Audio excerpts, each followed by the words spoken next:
magazine, and that seems like the correct thing to do.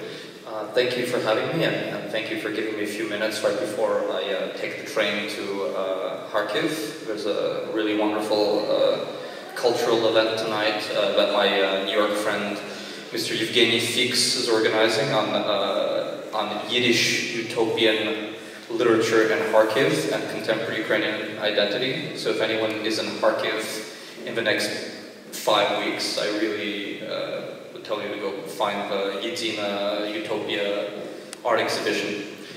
So my name is Vladislav Davidzon. I'm the chief editor of the Odessa Review, which is a dedicated bi-monthly print magazine of culture, policy, and ideas, and I underline policy, which is a very difficult thing to explain to many people in the local vernacular, rather than politics. We are a journal of ideas and culture, and we are very much a political project in the sense that we're a bridge of contemporary Ukrainian culture to the West. We're not a political culture, so you'll never see names like Tymoshenko or Poroshenko or whoever in our pages.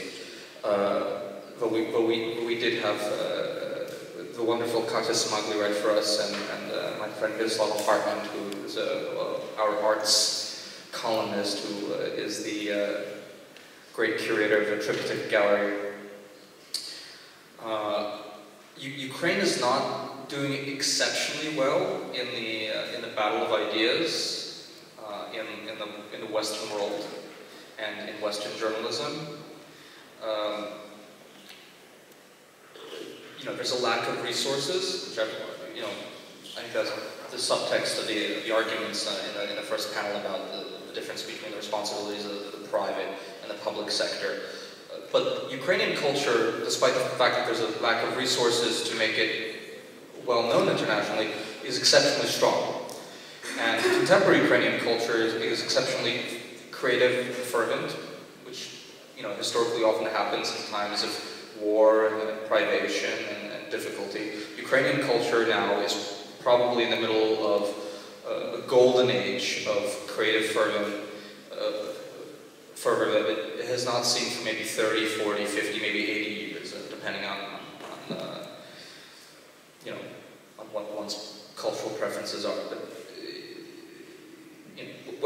typology aside, a lot of very, very interesting things are happening now in fashion, in the arts, in music. Ukraine is exporting music to the West. Ukraine is exporting really interesting young artists. Ukraine has, very brilliantly put one of its really smart young playwrights to be the cultural attaché in Paris. And we have an interview with Ms. Carpe in the previous issue, issue 8. So, things are really bad, but at the same time, things are going really well in a completely different mode, and it's a really remarkable time to be here, and a lot of interesting things are happening, and the outside world needs to know about that, so we're doing our little part.